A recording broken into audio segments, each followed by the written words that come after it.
Before we kick off the press conference today, I'd like to take a moment to discuss an extremely important activity that every Kansan should complete, the 2020 census. The importance of census participation cannot be overstated. Kansas communities receive over $6 billion every year from the federal government based on our last count. These funds provide critical resources for our schools, our healthcare, family and social services, and emergency response in our communities. And the effects of the census can be felt even during the pandemic. The amount of PPE, personal protective equipment, that gets dispersed is dispersed based upon our county numbers. So the census is important. Our population count also determines the amount of federal representation we have in Congress, and Kansas cannot afford to lose another seat. Completing the census is safe, it's easy, and it's important. I encourage all Kansans to be proactive about this, so pick up the phone, send a text, write an email, or post on your social media platforms and encourage others to fill out the census. Your community depends upon it. Now I would like to address the anti-Semitic cartoon that likened my mask order, designed to keep Kansans safe, to the Holocaust. As I said before, the image was deeply offensive and does not reflect the values of Anderson County or of Kansas.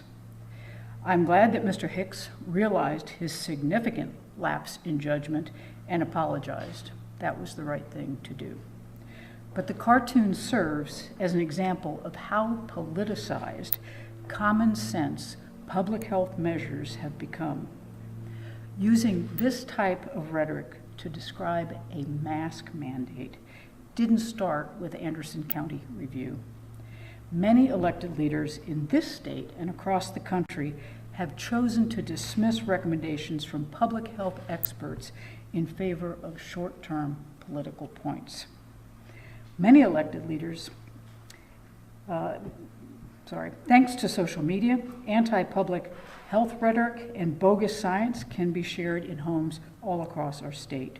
We've all seen it on our Facebook pages and know the corrosive impact it has on our ability to combat the spread of COVID-19.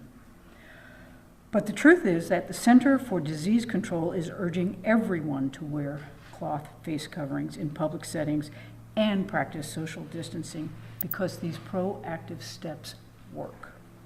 Until we have a vaccine, masks, social distancing, and good hygiene are our best defenses against this virus. Kansas is at a make it or break it moment, so let's do the right and the smart thing. Today, I'm also once again announcing the Kansas Department of Health and Environment is recommending that our state remain in phase 3 of the Ad Astra reopening plan due to significant increases in the disease spread metric. The nearly 3,500 new cases in the past 2 weeks is the steepest rate of increase we have seen since the pandemic began. It brings our total case count to more than 16,000. The state has 235 clusters, 118 of which are active, accounting for a total of 6,110 cases and 210 deaths. I believe that 210 deaths is really 280 deaths. Today's case numbers show an increase of nearly 1,000 cases reported to KDHE since Friday. There has been an increase of 14 clusters since last Wednesday. 7 active clusters are directly related to gatherings at bars and restaurants. Here's a very important note.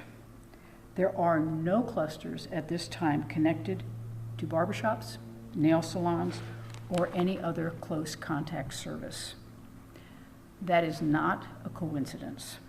It is more proof that masks and hygienic business practices do indeed work.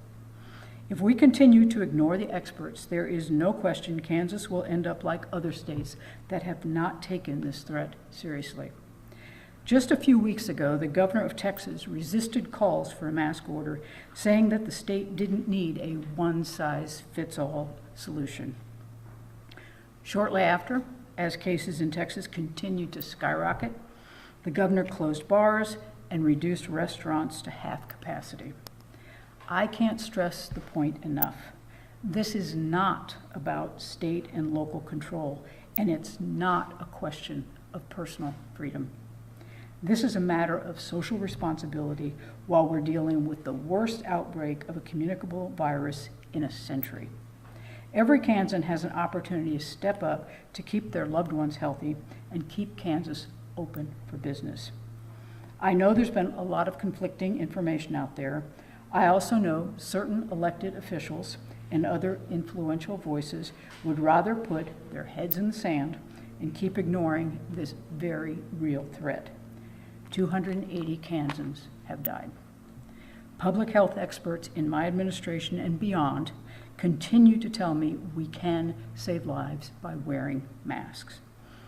I know that there are some who are going to be upset, whether it's for the mask order or other actions I've taken. But my responsibility as the governor of this state is to honestly assess and confront this pandemic, regardless of the political consequences. So I will continue to do everything in my power to save lives and to keep our economy open. And I strongly encourage other elected leaders in Kansas to do the same. And with that, I'll take questions. Governor, does your office have a count now how many counties have opted out of your order? I actually do have that, but it's all just different colors to me, and so I can't give you a number, but unfortunately more than I wish were the case. Does that impact how enforcement is being enforced? I mean, the Attorney General said kind of leave it up to district attorneys. What's your opinion and advice to local counties on how they should be enforcing this? Well, I think from the very beginning of this, when we did the stay-at-home order, we never intended to enforce it from the state level. That's always been a local control concern. And I think various locations have taken various approaches to it. I think most of them, by and large, are hoping to use more of an educational and counseling approach than a punitive approach, and I would tend to agree with that. This really isn't intended to make criminals out of people. This is just intended to save their lives and the lives of their friends and their neighbors. Yeah, there's pretty good evidence that that approach isn't working, though, isn't there? I mean, Governor Cuomo, for instance, said it's a crime, we'll track you down, we'll fine you. I mean, it's a no-nonsense. You haven't taken that approach. Well, this is also not New York. This is Kansas, and I think we can approach situations differently here than you might in some other jurisdiction. Governor, was it a mistake to lift statewide restrictions on May 26th as you did and leave this to the counties? I mean, it strikes me that if counties could not opt out of this, there'd be a statewide mask requirement, period. Your office would still be controlling the reopening of the economy. So now when you look back on that, was that a mistake? Do you regret doing it? I don't think it was a mistake, John. I think you were here and you understand what happened with the legislature, and we did what we needed to do to ensure that Kansas did not lose out on resources that were available to us to fight this pandemic. Has the economy bounced back a little bit? I'm sorry, Mark. Has the economy bounced back a little bit? Has our economy bounced back a little bit?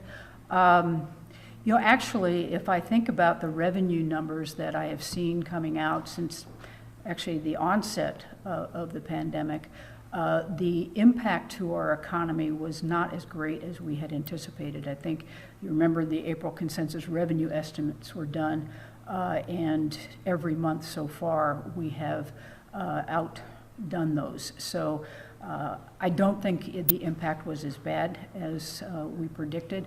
I give a lot of credit to that, to our businesses responding in a very sane and productive way in teleworking a lot of their folks, really providing for people to work at a distance. And I think they've been able to adapt quickly and make things work. So kudos to our businesses. Kudos also to our educators and our school systems, which also shut down but found a way to continue to provide services as best you can in this kind of environment. Governor, given what you said about bars and restaurants, is there any consideration about rolling back their capacity limit, clamping down on their restrictions? You're pointing barbershops and beauty salons, where a lot of people thought it would be problematic, are not, but also cited bars and restaurants. Well, I think we've seen in other states that there have been communities that have rolled back capacity or just completely shut down, and I'm talking about in other states. So our local elected officials are in a position to do that should they think that's in the best interest of their communities to roll back capacity or to completely close Do you have any the guidance establishment. on that? Well, right now we're telling them to stay in phase 3.